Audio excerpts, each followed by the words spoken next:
지금부터 16년 전 1999년 그의 여름 수양회는 강원도 대관령에서 있었습니다. 그 여름 수양회 주제 강의 4강 말씀이 내가 나를 사랑하느냐 였습니다. 이 말씀 강사를 누가 맡을 것이냐를 놓고 저와 그리고 지금 캐나다에 선교사로 가 계신 전 요셉 선교사님이 타이틀 매치를 했습니다.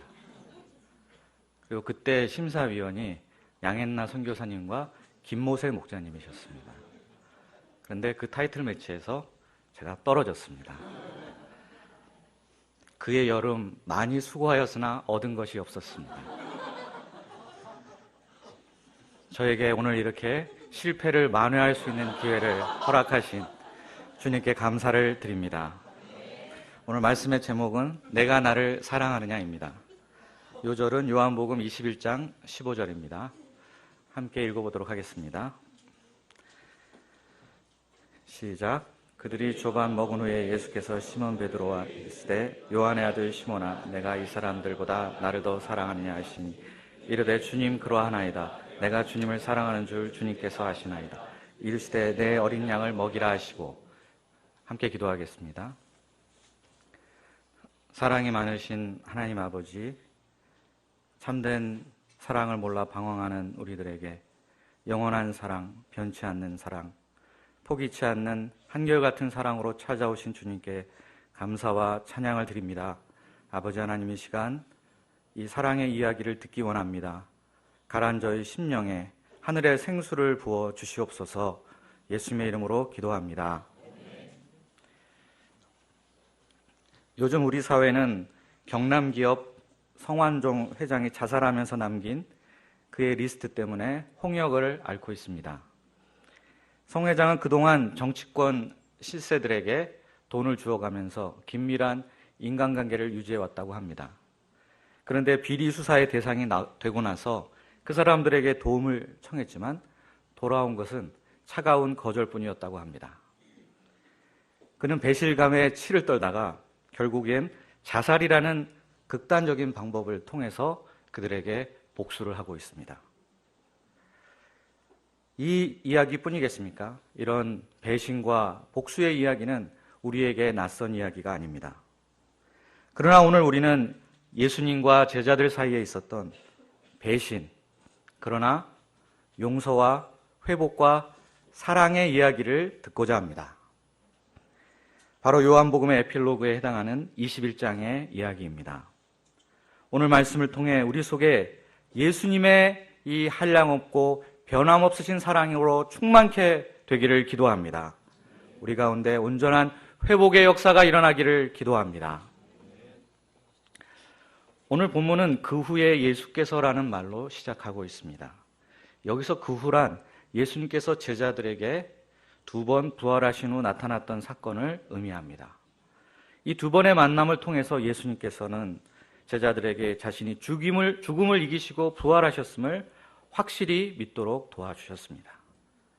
그러나 제자들에게는 아직 해결되지 못한 문제가 남아 있었습니다. 그 문제가 과연 무엇이었을까요? 2절과 3절을 보십시오.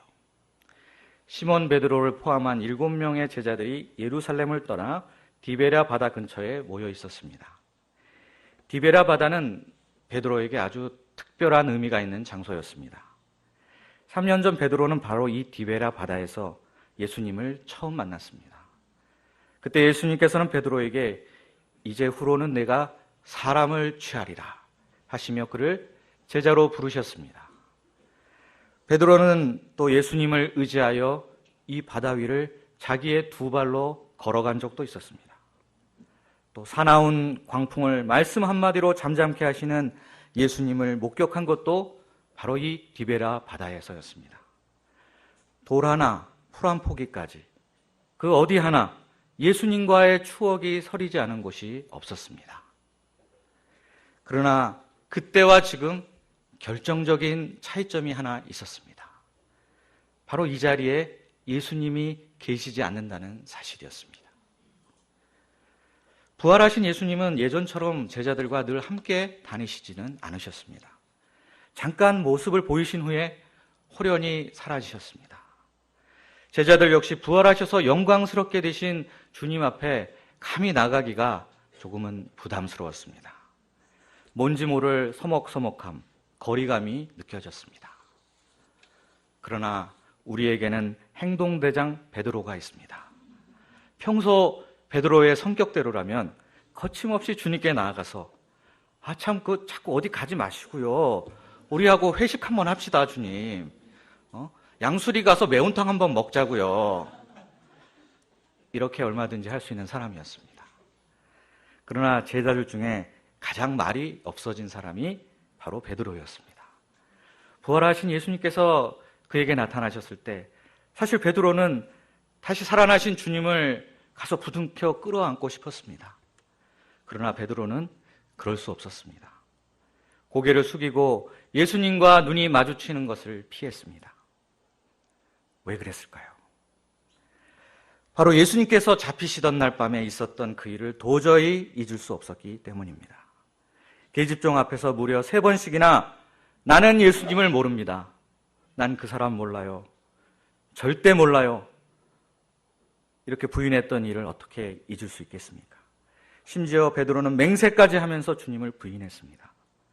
전날만 해도 주님을 죽기까지 따르겠다고 했던 그 맹세는 부도난 수표가 되고 말았습니다. 의리에 죽고 의리에 살던 사나이 베드로는 여기서 완전히 무너져 버렸습니다. 엎지른 물을 주워 담을 수 없듯이 예수님은 부활하셨지만 베드로의 실패는 여전히 실패 그대로 남아 있었습니다. 베드로는 결국 모든 의욕을 상실한 채 슬픔과 절망감에 깊이 배인 이 한마디를 던졌습니다. 나는 물고기 잡으러 가노라. 먹고는 살아야지. 다른 제자들도 별 뾰족한 수가 없었습니다. 우리도 함께 가겠노라. 그러면 제자들이 배에 오른 결과가 어떠했습니까? 3절 하반절을 보십시오. 이 밤에 아무것도 잡지 못하였다니. 밤새도록 그물질을 반복했지만 피라미 새끼 한 마리조차 잡히지 않았습니다. 어이 베드로, 내가 너 같은 실패자한테 잡힐 줄 알아? 물고기들조차 자신을 이렇게 조롱하는 것만 같았습니다. 제자로서 실패했는데 어부로서도 참담한 실패를 하였습니다. 되는 일이 하나도 없었습니다.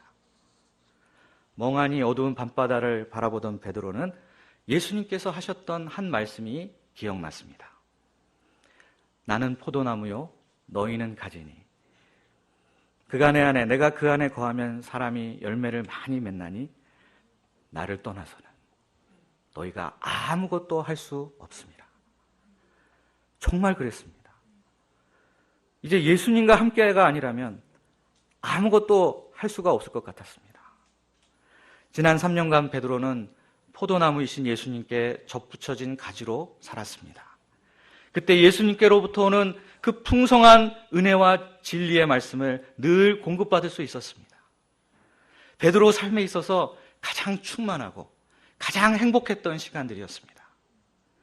그러나 지금은 아무 열매도 보이지 않고 아무것도 할 수 없었습니다.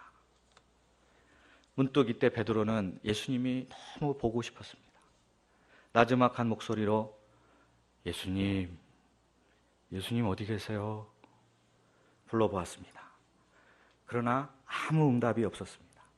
들리는 소리라고는 뱃전을 치는 파도 소리뿐이었습니다. 이제 우리 다 함께 4절 말씀을 읽어보도록 하겠습니다. 4절입니다. 시작. 날이 새어갈 때에 예수께서 바닷가에 서셨으나 제자들이 예수이신 줄 알지 못하는지라. 제자들이 생존의 바다를 깊은 어둠과 절망 속에 헤매고 있던 바로 그 시간, 제자들은 혼자가 아니었습니다. 밤샘 작업에 서서히 지쳐가는 제자들, 그럼에도 불구하고 아무것도 얻지 못해 낙심하고 있는 제자들, 춥고 배고프고 서러운 제자들 곁에 예수님께서 이미 오래전부터 함께하고 계셨습니다. 그러나 제자들은 이를 알지 못했습니다. 예수님께서 여기 계실 줄은 꿈에도 생각지 못했습니다. 이에 예수님께서 제자들을 부르셨습니다. 5절과 6절을 보십시오. 이 말씀을 제가 쉬운 성경 버전으로 말씀드려 보겠습니다. 어이 친구들이여, 한 마리도 못 잡았는가? 네, 한 마리도 못 잡았습니다. 그물을 배 오른편으로 던져보게. 그러면 많이 잡을 수 있을 것이네. 제자들은 지친 몸을 추스려 배 오른편에 그물을 던졌습니다. 뭔가 묵직한 느낌이 왔습니다. 그물을 끌어올릴 수 없을 만큼 엄청나게 많은 물고기들이 잡혔습니다. 무려 153마리의 물고기가 그물 안에서 펄떡거리고 있었습니다. 바로 이때 요한의 머릿속을 스치고 지나가는 생각이 있었습니다. 데자뷰. 아니, 이 장면은 어디서 많이 보았던 장면이 아닌가? 그렇습니다. 바로 예수님께서 제자들을 처음 부르셨을 때 그때와 너무나도 똑같았습니다. 곧 요한이 소리쳤습니다. 아니, 그렇다면 저분은 주님이시다! 그 말과 거의 동시에 옆에서 풍덩 하는 소리가 들렸습니다. 도대체 이 소리는 무슨 소리란 말입니까? 베드로가 물에 뛰어든 소리였습니다. 차가운 바다를 가르며 주님 계신 해변을 향해 베드로는 전속력으로 수영을 했습니다. 그런데 헤엄치는 베드로의 모습이 좀 이상했습니다. 좀 전까지 벗고 있던 겉옷을 다시 두르고 있었습니다. 이 와중에도 그는 주님께 대한 예의를 차려야 되겠다 하는 생각을 한 것입니다. 이처럼 베드로는 여전히 예수님을 사랑하고 존경하고 있었습니다. 그러나 과거의 그 실패, 배신 때문에 예수님께 가까이 갈 수는 없었습니다. 제자들이 해변에 도착하자 거기에는 아주 놀라운 광경이 펼쳐져 있었습니다. 9절을 보십시오. 예수님께서 피워놓으신 숯불이 거기에는 빨갛게 타오르고 있었습니다. 숯불 위에는 생선과 떡이 먹음직스럽게 익어가고 있었습니다. 그런데 베드로는 이 숯불을 보는 순간 움찔했습니다. 왜인 줄 아시겠습니까? 예수님을 그 3번 부인했던 그날 새벽에 베드로는 바로 대제사장의 집들 앞에서 숯불에 몸을 녹이고 있었습니다. 그날 이후로 베드로는 숯불만 보면 너무 부끄러워서 그 얼굴이 숯불처럼 빨갛게 달아올랐습니다. 그런데 예수님은 지금 그 뼈아픈 숯불의 기억을 아침상을 차려주신 사랑의 숯불, 한없이 따뜻한 주님의 심장과도 같은 숯불의 기억으로 바꿔놓고 계셨습니다. 12절을 함께 읽어보도록 하겠습니다. 12절입니다. 시작. 예수께서 이르시되 와서 조관을 먹으라 하시니 제자들이 주님이신 줄 아는 고로 당신이 누구냐 감히 묻는 자가 없더라. 뻘쭘하게 서 있는 제자들을 향해서 예수님께서 말씀하셨습니다. 자자, 어서 이리 와. 많이 배고프지? 내가 아침밥 차려놨으니까 어서 들라고. 그리고 많이 추울 거야. 여기 숯불 옆에 와서 몸도 쬐고 녹이란 말이지. 그러나 제자들은 감히 예수님께 아무도 가까이 나가려는 사람이 없었습니다. 왜 그렇겠습니까? 너무 죄송하고 너무 송구스럽기 때문이었습니다. 우리가 지난 말씀에서 본 바와 같이 예수님께서 첫 번째로 부활하신 제자들에게 나타나셨을 때 제자들에게 이런 말씀을 하셨습니다. 아버지께서 나를 보내신 것 같이 나도 너희를 보내노라. 너희가 누구의 죄든지 사하면 사하여질 것이요 누구의 죄든지 그대로 두면 그대로 있으리라. 제자들은 이 예수님의 말씀에 따라 죄사함의 복음을 들고 세상으로 나아가야만 했습니다. 그런데 지금 제자들의 손에 들려있는 것은 복음이 아니라 물고기를 잡는 그물이었습니다. 제자들은 십자가 곁을 지키지 못했을 뿐만 아니라 부활하신 주님의 당부까지 이렇게 외면하고 있습니다. 입이 10개라도 할 말이 없었습니다. 차라리 예수님께서 제자들을 해변에 집합시키셔서 다 여기 엎드려 뻗쳐. 나한테 빠따 한 대씩 맞아야 되겠다. 베드로는 3번 부인했으니까 넌 3대다. 차라리 이렇게 하셨다면 더 속이 편했을 것입니다. 그러나 예수님은 너희들 왜 그랬니? 어떻게 나한테 이럴 수 있니? 이런 말씀 한마디 없으셨습니다. 다만 와서 조반을 먹어라, 이 말씀만 하셨습니다. 예수님께서 말이 없으셔도 제자들은 느낄 수 있었습니다. 다 알 수 있었습니다. 예수님께서 제자들의 모든 허물과 죄를 용서하셨다는 사실을 느낄 수 있었습니다. 예수님께서 지금도 예전처럼 변함없이 제자들을 지극히 사랑하고 계신다는 사실을 느낄 수 있었습니다. 그 사랑이 저 숯불처럼 빨갛게 타오르고 있었습니다. 제자들은 이에 고개를 푹 숙인 채 눈물만 삼키고 있었습니다. 결국 예수님께서 떡과 생선을 그 못자국 난 손으로 가져다가 제자들의 입에 직접 하나씩 넣어주셨습니다. 아일랜드의 베스트셀러 작가 세실리아 아헌의 P.S. I love you 라는 소설이 있습니다. 이를 우리말로 옮겨보면 추신 너를 사랑해, 이렇게 할 수 있습니다. 오늘 본문인 21장은 요한복음서의 P.S. I love you 아닐까요? 마치 부활하신 주님께서 제자들에게 사랑해 라고 남겨놓으신 편지 말미의 추신과 같습니다. 이 사랑을 어떤 사랑이라고 말해야 할까요? 어떻게 표현해야 될지 막막하지만 굳이 표현하자면 끝없는 사랑, endless love, 변함없는 사랑, unchanged love 라고 말할 수 있습니다. 세상에는 러브 스토리가 참 많습니다. 제 막내딸 예나가 좋아하는 공주 이야기는 주인공도 다르고 스토리도 다르지만 결말은 항상 똑같습니다. 모두 공주가 왕자와 결혼하여 오래오래 행복하게 살았다라는 말로 끝이 납니다. 그런데 이 이야기가 동화가 아니라 현실이었다면 어떻게 되었을까요? 20년 후 왕자는 바람이 났고 공주는 친정으로 돌아갔다. 이것이 차라리 더 현실에 가까울 수 있습니다. 인간의 사랑은 본질상 조건적이고 자기 중심적입니다. 그래서 아무리 순수하고 뜨거웠던 사랑이라 할지라도 변질될 수밖에 없습니다. 한때 사랑했던 감정이 미움이 되고 복수심으로까지 발전하는 일을 우리는 흔히 볼 수 있습니다. 이 세상의 사랑에는 유통기한이 있습니다. 그런데 예수님의 사랑은 어떻습니까? 3년 동안 온 마음과 정성을 다해 사랑하고 키운 제자들이 배신을 했습니다. 십자가의 순간, 그 가장 힘들고 고통스러운 순간에 제자들은 예수님 곁에 없었습니다. 2번씩이나 거듭해 나타나셔서 부활하셨음을 증거하셨건만, 그리고 그들에게 유언과도 같은 사명을 주셨건만 제자들은 결국 물고기 잡으려 낙향하고 말았습니다. 이런 제자들에게 주님께서 제대로 본때를 한번 보여주셔야 되지 않겠습니까? 손 좀 봐주셔야 되지 않겠습니까? 그러나 예수님은 그들에게 조용히 찾아오셔서 제자들의 실패를 만회시켜 주셨습니다. 절망의 바다에 빠져 침몰하기 직전에 제자들을 건져내 주셨습니다. 손수 준비하신 떡과 생선으로 허기진 제자들의 배를 채워주셨습니다.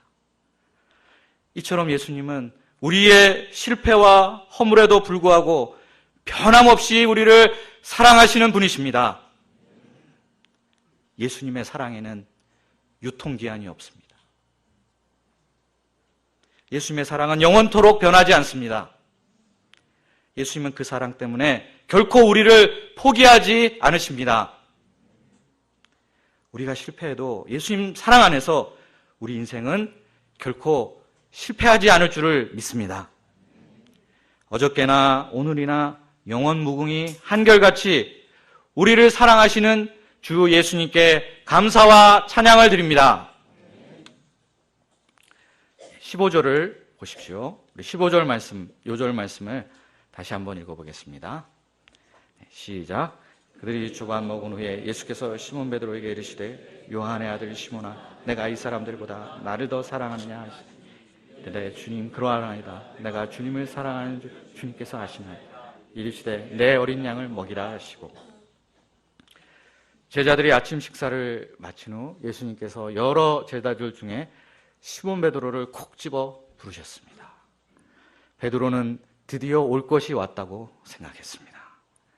3번씩이나 주님을 부인했던 죄, 제자들을 선동하여 물고기 잡으러 가게 만들었던 죄, 이에 대한 책임을 지고 수제자직에서 사표를 내야 할 때가 바로 이때가 아닌가 생각하였습니다.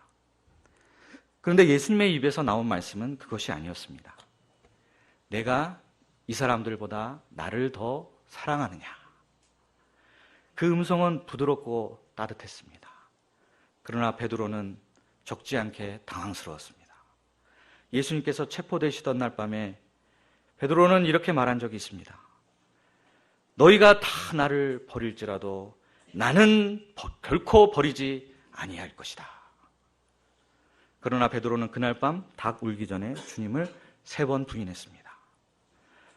만약 예전의 베드로라면 이 질문에 대해서 1초의 주저함도 없이 이렇게 대답했을 것입니다. 주님, 당근이죠. 저만큼 주님 사랑하는 사람 있으면 어디 나와보라고 하세요. 이렇게 대답했을 것입니다. 그러나 베드로는 이제 도저히 그렇게 대답할 자신이 없었습니다. 자기 자신이 얼마나 연약한 존재인지를 너무나 뼈저리게 깨달았기 때문입니다. 내 안에 아무 선한 것이 없다는 것을 인정하지 않을 수 없었습니다. 이제는 내가 나를 믿을 수 없었습니다. 그러나 동시에 주님을 사랑하는 마음이 그 안에 있다는 사실 역시 부정할 수는 없었습니다. 주를 향한 베드로의 사랑은 베드로 자신에게서 나온 것이 아닙니다. 주님이 먼저 베드로를 사랑하셨기 때문에 지난 3년 동안 이 한심한 베드로를 참아주시고 기다려주시고 섬겨주시고 사랑해 주셨기 때문에 그의 마음속에 생겨난 사랑이었습니다. 그래서 베드로는 이렇게 대답했습니다. 주님, 그러하나이다. 내가 주를 사랑하는 줄 주님께서 아시나이다. 베드로는 이렇게 주님에 대한 사랑을 고백했습니다. 그러나 그 사랑의 근거를 자기 자신 안에 두지 않았습니다. 저도 저를 잘 모르겠습니다. 죽도록 충성한다는 말을 할 자신 없습니다. 모든 것을 다 바쳐 헌신하리라 이렇게 장담 못하겠습니다. 그러나 제가 주님을 사랑한다는 그 사실 하나는 결코 부인할 수 없습니다. 이것을 주님도 잘 아시지 않습니까? 예수님은 같은 질문을 3번 하셨습니다. 그리고 베드로도 같은 대답을 3번 하였습니다. 그런데 마지막 질문에는 베드로도 조금 흔들렸습니다.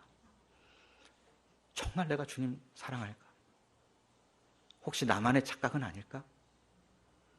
그러나 아무리 다시 생각하고 또 생각해도 베드로는 주님을 사랑하고 있었습니다. 주님, 모든 것을 아시오매 내가 주님을 사랑하는 줄을 주께서 아시나이다. 베드로가 주님께 3번 사랑을 고백함으로 3번의 배신이 모두 다 지워졌습니다. 이렇게 자신의 허물을 덮어주시는 예수님의 사랑을 경험한 베드로는 그 이후로 만나는 사람마다 이렇게 권면했다고 합니다. 베드로전서 4장 8절 말씀입니다. 무엇보다도 서로 뜨겁게 사랑할지니 사랑은 허다한 죄를 덮느니라. 그와 동시에 예수님은 또 3번에 걸쳐서 자신의 양들을 베드로에게 부탁하셨습니다. 내 어린 양을 먹이라.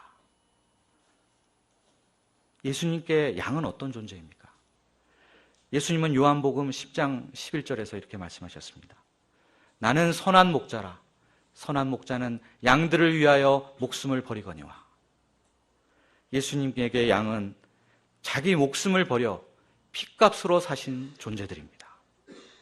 선한 목자이신 예수님은 양들 한 사람 한 사람 영혼을 천하보다 더 귀하게 여기십니다. 예수님은 승천하신 이후에도 지금 하나님 보좌 우편에서 자기 양들을 위해서 기도하고 계십니다. 그리고 장차 다시 오셔서 주의 양들을 영원한 당신의 나라로 인도하여 주실 것입니다. 이렇게 귀한 양을 베드로에게 맡기실 때 예수님은 다른 것을 묻지 않으셨습니다. 베드로, 너 열심히 할 수 있냐? 다시는 배신하지 않겠다고 약속할 수 있냐? 할 능력은 되니? 스펙은 갖춘 거야? 이렇게 묻지 않으셨습니다.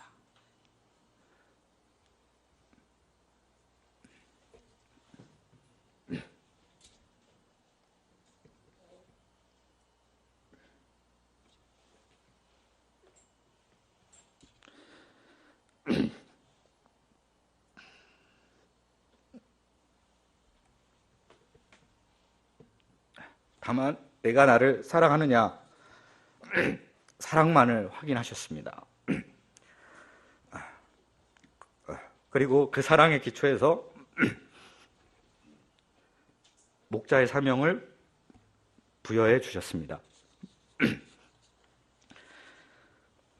후에 베드로는 장로들에게 이렇게 권면했습니다.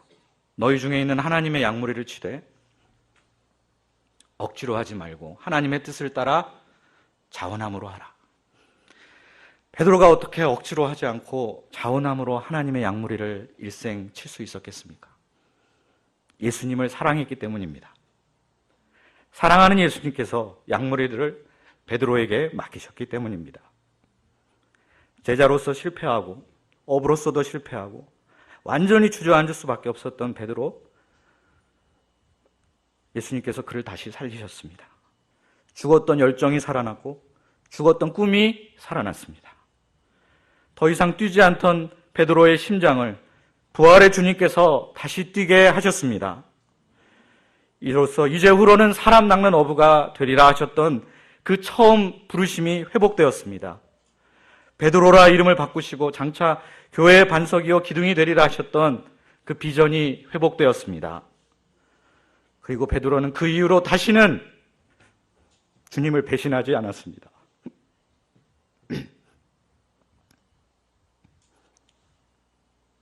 18절과 19절을 보십시오. 예수님은 마지막으로 베드로가 어떤 죽음으로 하나님께 영광을 돌리게 될 것인지를 알려주셨습니다. 초대교회 전승에 따르면 베드로는 말년에 로마에 가서 로마 교회를 섬겼다고 합니다. 그때 로마 황제인 네로의 기독교인에 대한 대박해가 있었습니다. 많은 성도들이 경기장에 끌려가 사자밥이 되었습니다. 이에 사람들은 급히 베드로를 데리고 로마를 떠나 지중해로 피신시키고자 하였습니다. 바로 그때 베드로는 환상 중에 십자가를 지고 로마 쪽으로 오고 계시는 예수님을 보게 됩니다. 베드로가 놀라서 예수님께 물었습니다. 쿼바디스 도미네, 주여 어디로 가시나이까? 예수님은 내가 지금 내 양들을 버리고 로마를 떠나려 하니 내가 다시 십자가에 못 박히려고 로마에 들어가노라 말씀하시고 어디론가 사라지셨습니다. 베드로는 주님이 맡겨주신 양들을 도저히 버릴 수 없었습니다. 바로 오늘 요한복음 21장 내가 나를 사랑하느냐? 내 어린 양을 먹이라. 이 말씀이 기억이 났습니다. 오던 길을 되돌려 다시 로마로 들어갔습니다. 그리고 거기서 군병들에게 잡혀 팔을 벌려 십자가에 못 박혀 순교를 당했습니다. 마지막 순간에 베드로는 내가 어찌 감히 주님과 같은 모습으로 죽을 수 있겠냐며 거꾸로 된 십자가에 달려 죽기를 자청했다고 전해집니다. 베드로는 한때 주를 위하여 내 목숨을 버리겠나이다 라고 장담한 적이 있었습니다. 베드로는 첫 번째 기회에 자기의 이 말을 지키지 못했습니다. 그러나 결국 두 번째 기회를 가질 수 있었습니다. 그리고 자기가 했던 그 말을 마침내 지킬 수 있었습니다. 흔히들 인간을 가리켜 욕망하는 존재라고 합니다. 제가 경영학 배울 때 교수님들은 인간의 욕망을 자극해서 직원들에게 동기를 부여하고 소비자들에게 지갑이 열게 만들어라 이렇게 가르치셨습니다. 또 어떤 사람은 인간은 윤리적 존재라고 말합니다. 대표적으로 칸트 같은 사람은 인간은 그저 마땅히 해야 할 일을 하는 것뿐이라고 주장하였습니다. 옳습니다. 사람은 분명 때로는 욕망에 이끌려 때로는 의무감 때문에 행동을 합니다. 그러나 욕망보다 더 강하고 의무보다 더 강한 것이 있습니다. 그것이 무엇일까요? 바로 사랑입니다. 아가서 8장 6절은 사랑은 죽음같이 강하다고 말하고 있습니다. 왜 예수님께서 베드로에게 양을 맡기시기 전에 내가 나를 사랑하느냐고 물으셨겠습니까? 왜냐하면 이 세상에서 사랑만큼 강한 것이 없기 때문입니다. 욕망이 그치고 의무감도 바닥이 날 때가 오지만 그래도 마지막에 남는 것은 사랑입니다. 신앙생활이란 잘 믿어서 복 받자는 것이 아닙니다. 신앙생활이란 그저 해야 하니까 하는 율법주의가 아닙니다. 신앙생활이란 주님을 더욱 사랑하는 것입니다. 내 주 되신 주를 참 사랑하고 이전보다 더욱 사랑하는 것입니다. 그래서 사도 바울은 예언하는 능력이 있어 모든 비밀과 모든 지식을 알고 또 산을 옮길 만한 모든 믿음이 있을지라도 사랑이 없으면 아무것도 아닙니다. 라고 말하였습니다. 베드로가 주님을 3번 부인하고도 어떻게 다시 초대교회의 지도자가 될 수 있었습니까? 주님을 사랑했기 때문입니다. 다윗이 그토록 치명적인 죄를 짓고 나서도 어떻게 다시 다윗 언약의 주인공으로 회복될 수 있었습니까? 마음 중심에 주를 향한 사랑이 있었기 때문입니다. 나를 향하신 주님의 변함없는 사랑, 끝없는 사랑을 알고 또 이제 주를 향한 나의 사랑으로 반응하는 사람에게는 실패하더라도 실패가 아닙니다. 다시 회복의 기회가 그에게 주어집니다. 주를 사랑하는 사람에게는 실패가 아니라 더 큰 사랑으로 가는 디딤돌이 될 줄 믿습니다.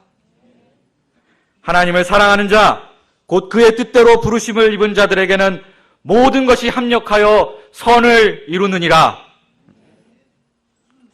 그러므로 우리가 품어야 할 가장 큰 열망이 있다면 그것은 이전보다 더욱 주를 사랑하는 것입니다. 우리에게 평생에 힘쓸 큰 의무가 있다면 그것은 이전보다 더욱 주를 사랑하는 것입니다. 그러면 주를 향한 우리의 사랑은 어떻게 표현될 수 있을까요? 예수님께서 가르쳐 주셨습니다. 내 어린 양을 먹이라. 예수님께서 우리에게 맡겨주신 양무리를 사랑하는 것이 곧 주님을 사랑하는 것입니다. 예수님을 사랑한다고 하면서 예수님이 우리에게 부탁하신 그 당부를 어떻게 외면할 수 있겠습니까? 예수님은 마태복음에서 너희 중에 지극히 작은 자에게 한 것이 곧 내게 한 일이다 라고 말씀하셨습니다. 지극히 작은 자, 내 어린 양을 먹이라. 주님 다시 오시는 그날까지 우리가 이 땅에서 감당해야 할 사명이 한 가지 있다면 그것은 바로 주의 양무리들을 먹이는 일입니다. 물론 양을 먹이는 일은 쉬운 일이 아닙니다. 처자식 먹여 살리기도 힘든데 어떻게 양까지 먹여 살릴 수 있습니까? 저는 1:1 약속을 수시로 펑크내고 옮기는 양들 때문에 요즘 피곤할 때가 많습니다. 그래도 끝까지 참고 양을 먹여야 하겠습니까? 네, 그렇습니다. 우리가 이렇게 날씨도 좋고 화창한데 전도 페스티벌까지 해가면서 꼭 양을 쳐야 되겠습니까? 네, 그렇습니다. 그래야 합니다. 양에게 하나님의 말씀과 사랑을 먹여야 합니다. 왜냐하면 양들은 내 양이 아니라 예수님의 양이요, 예수님께서 자기 몸 버려 피 흘려 사신 양들이기 때문입니다. 그 귀한 양을 우리의 손에 맡기셨습니다. 천국에 가고 싶으십니까?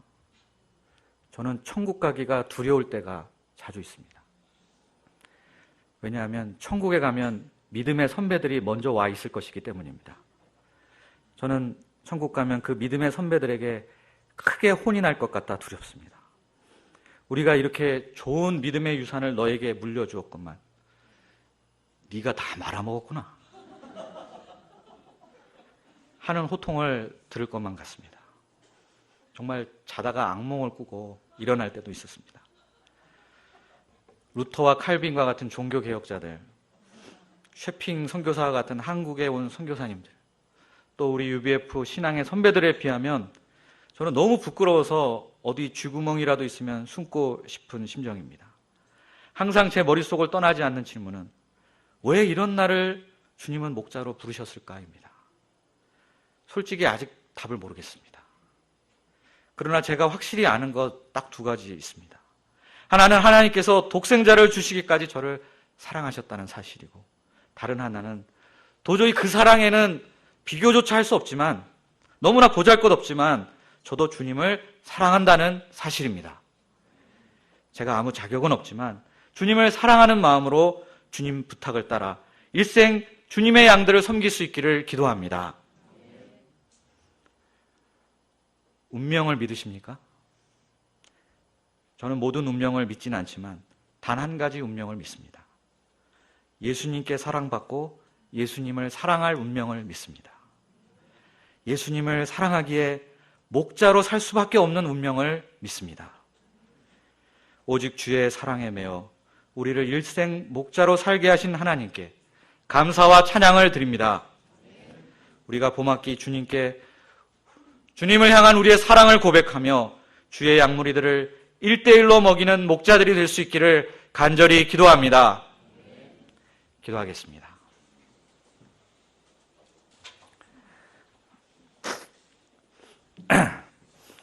사랑이 많으신 하나님 아버지, 실패한 제자들, 배신한 제자들을 찾아오셔서 다시 살아나게 하시고 사랑의 주님으로 만나주신 우리 주 예수님께 감사와 찬양을 드립니다. 너무나 이 사랑에 비하면 보잘것없는 사랑이지만 이제 우리도 주님을 사랑한다고 고백하길 원합니다. 이 사랑을 가지고 제가 또 캠퍼스에 나아가 주님의 어린 양들을 섬기고 사랑할 수 있기를 기도합니다. 날마다 내 주 되신 주를 더욱더 사랑하는 저희들 되게 하여 주시옵소서. 예수님의 이름으로 기도합니다.